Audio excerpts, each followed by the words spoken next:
الحمد لله وكفى والصلاة والسلام على سيد الرسل وخاتم الأنبياء وعلى آله وأصحابه الأتقياء. أما بعد فأعوذ بالله من الشيطان الرجيم. بسم الله الرحمن الرحيم.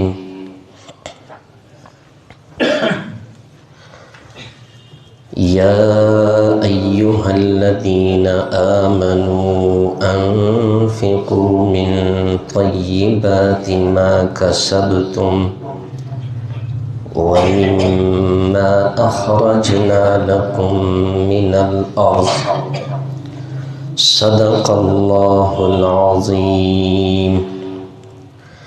اللهم صل على سيدنا ومولانا محمد وعلى آل سيدنا ومولانا محمد وبارك وسلم ثم صل علیہ. گزشتہ جمعۃ المبارک کے خطبہ میں عرض کیا تھا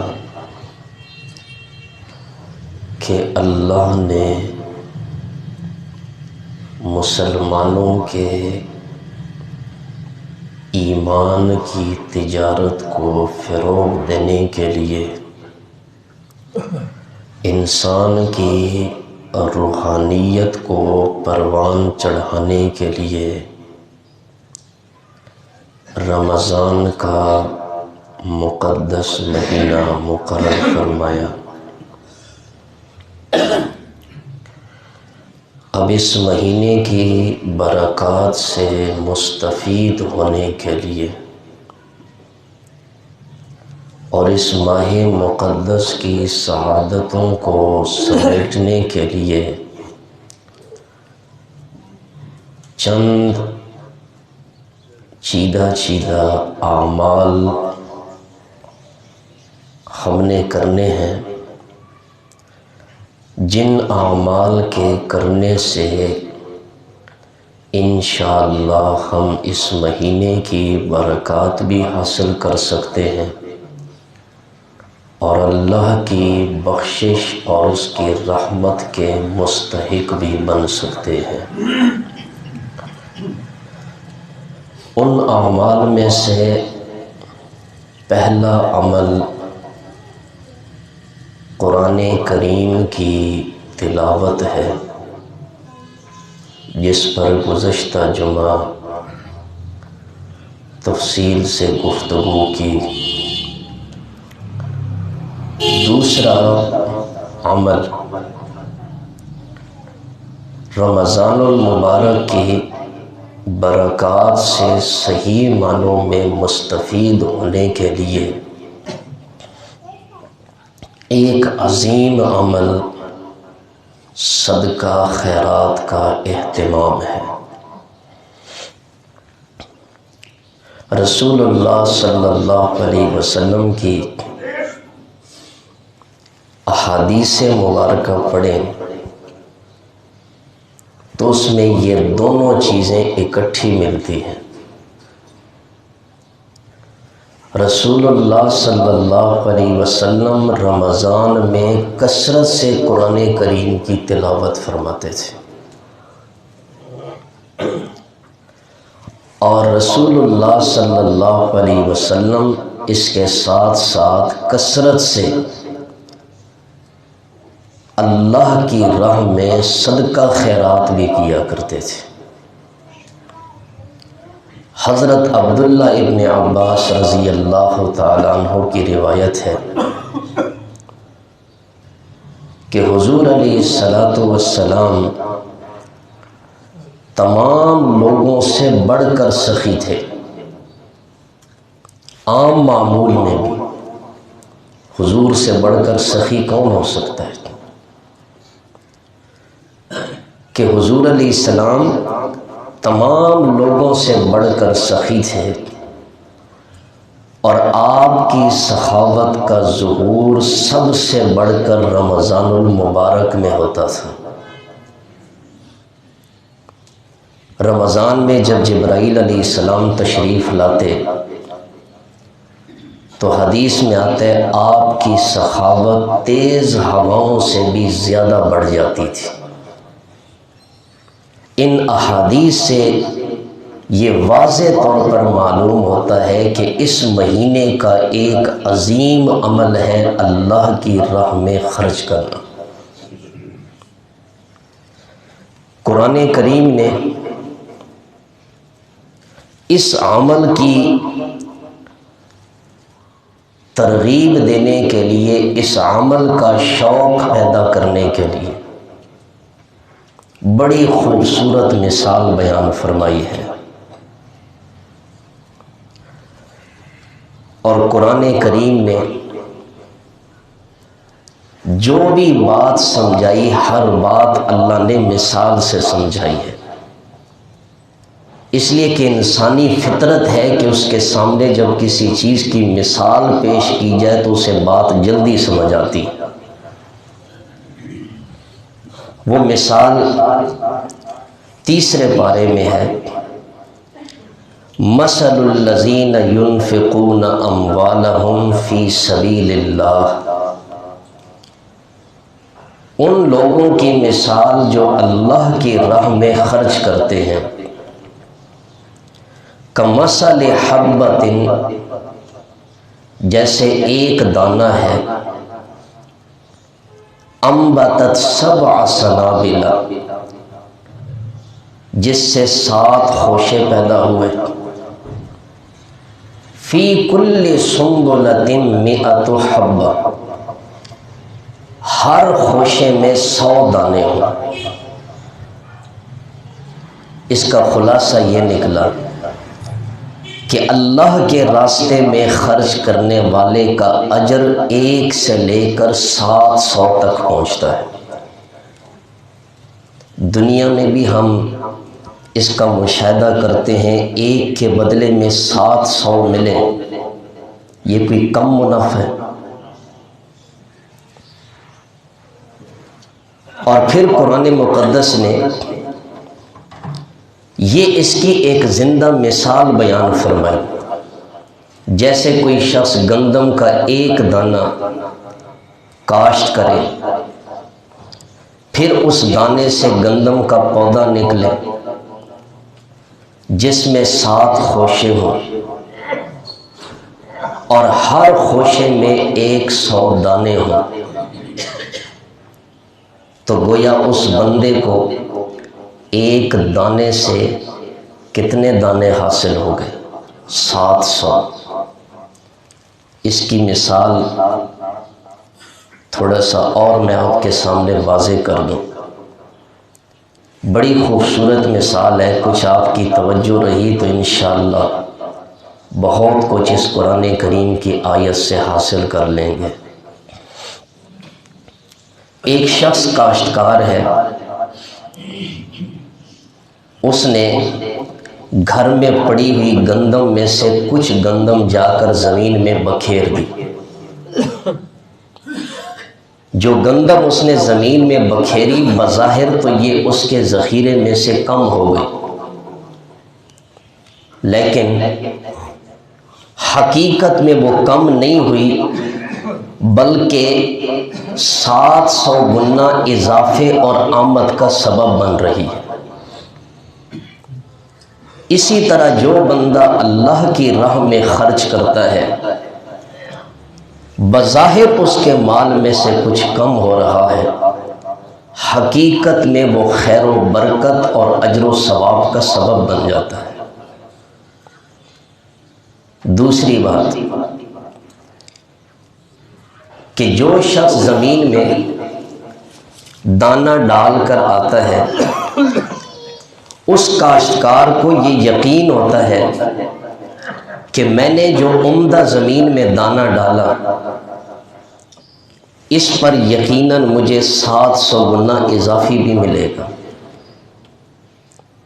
اس سے کہیں بڑھ کر اس بندے کا اللہ کی ذات پر یقین ہونا چاہیے جو اللہ کی راہ میں خرچ کر رہا ہے کہ اللہ مجھے بھی اس کے بدلے میں کئی گنا اضافے سے عطا فرمائے گا۔ اور پھر رسول اللہ صلی اللہ علیہ وسلم نے اس کی اپنے حدیث سے وضاحت فرمائی۔ حضور نے قسم کھائی۔ آپ کو قسم کھانے کی کیا ضرورت تھی؟ ہمیں تو حضور کی ایک ایک بات پر یقین ہے، لیکن آپ نے اس بات کو ہمارے دل و دماغ میں اور پختہ کرنے کے لیے فرمایا، میں قسم کھا کر کہتا ہوں ما نقص مال عبد من صدقۃ، کہ جس بندے نے صدقہ کیا ہے اس کا مال کبھی کم نہیں ہوتا۔ یعنی صدقہ کرنے والا شخص کبھی مفلس نہیں ہوگا، بلکہ اس میں مال میں اللہ برکتیں عطا فرمائیں گے، اسے خزانہ غیب سے مزید عطا فرمائیں گے، اور دنیا میں بھی عطا فرماتے ہیں، آخرت میں بھی عطا فرماتے ہیں۔ جو مال اللہ کی راہ میں خرچ ہو رہا ہے یہ حقیقت میں اللہ کے پاس جمع ہو رہا ہے۔ ہم تو سمجھتے ہیں 10,000 میں سے 2,000 صدقہ کر دیں کہ 8,000 رہ گیا۔ سچی بات ہے، حضور نے یہ حقیقت سمجھانے کے لیے صحابہ کرام کے سامنے جو کچھ بیان فرمایا کہ یہ جو کم ہوا ہے یہ مت سمجھیں یہ کم ہوا، بلکہ یوں کہیں حقیقت میں ہمارا مال یہی ہے جو اللہ کے پاس جمع ہو گیا۔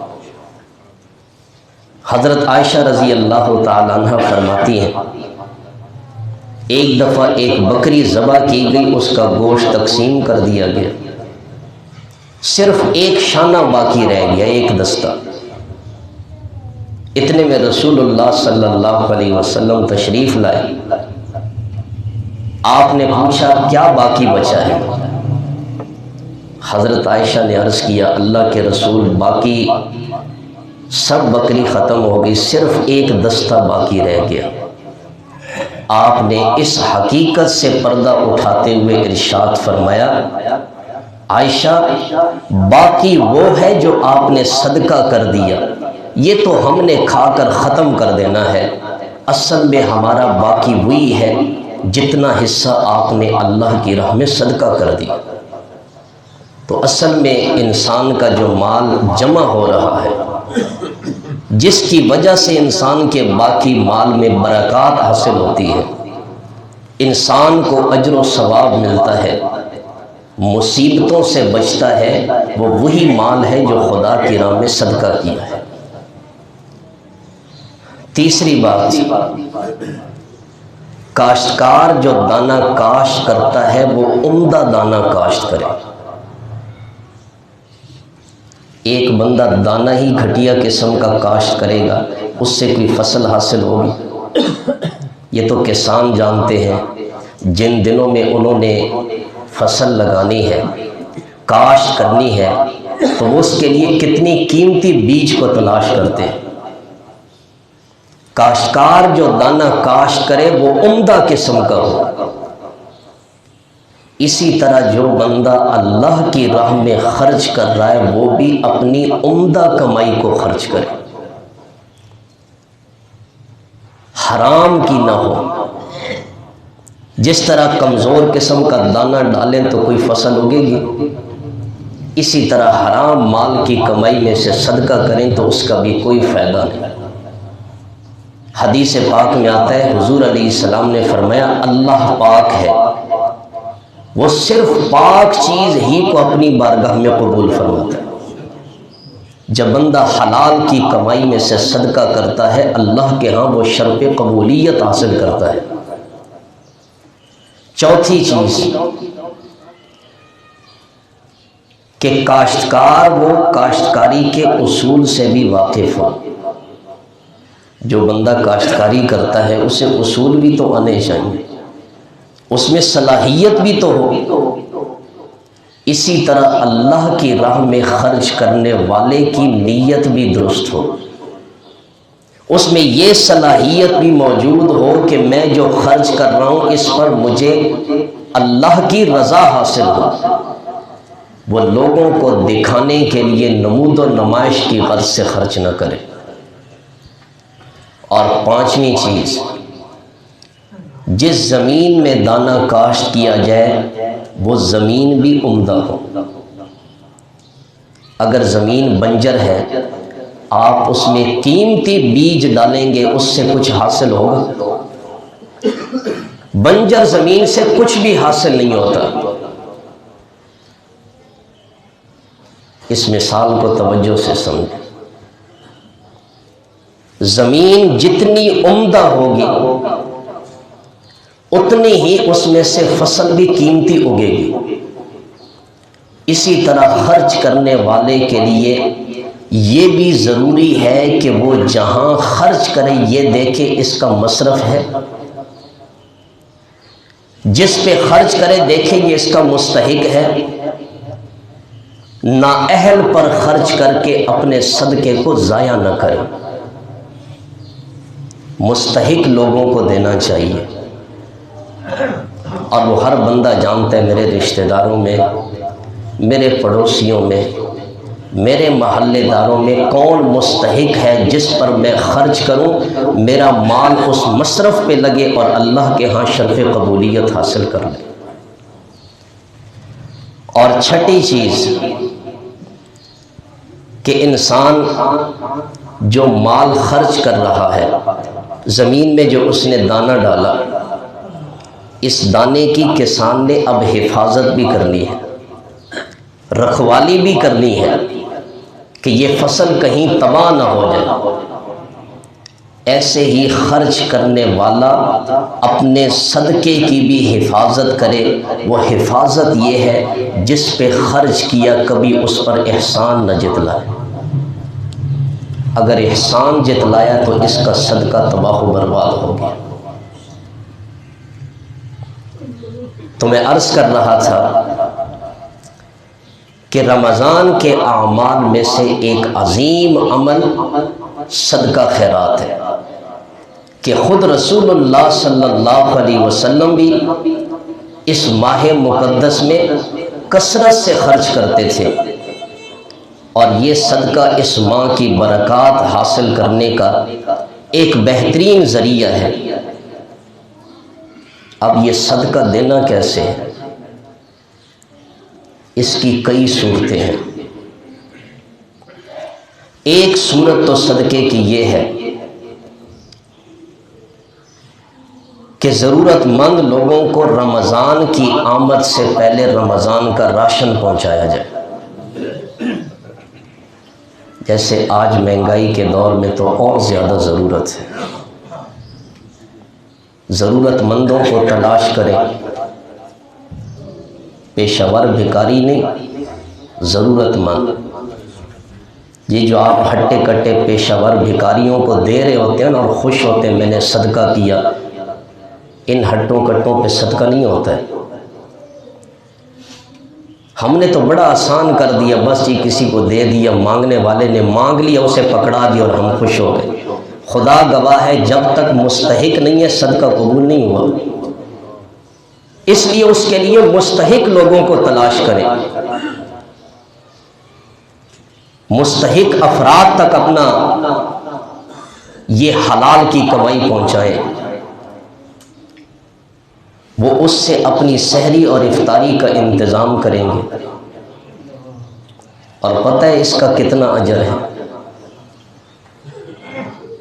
جس نے کسی کے سحری افطاری کا انتظام کیا، رسول اللہ صلی اللہ علیہ وسلم نے ارشاد فرمایا، جس نے کسی روزہ دار کا روزہ افطار کروایا، اس کے لیے آپ نے افطاری کا بندوبست کر دیا، اسے راشن دے دیا، حضور فرماتے ہیں اس شخص کو بھی روزہ دار جتنا اجر ملے گا۔ اور روزے کا کتنا اجر ہے؟ یہ ایک ایسا عمل ہے کہ اللہ روزے کا اجر اپنے ہاتھ سے عطا فرمائیں گے۔ اب اللہ کتنا سخی ہے، اس کی سخاوت کا ہم سوچ بھی نہیں سکتے۔ جس نے ایک روزہ دار کو راشن پہنچا کر روزہ افطار کروایا، اللہ اسے روزہ دار جتنا اجر عطا فرمائیں گے، حضور نے فرمایا روزہ دار کے اجر میں سے بھی کچھ کم نہیں کیا جائے گا، دونوں کو برابر کا اجر ملے گا۔ اور اس موقع پر صدقے کی بہترین صورت یہ بھی ہے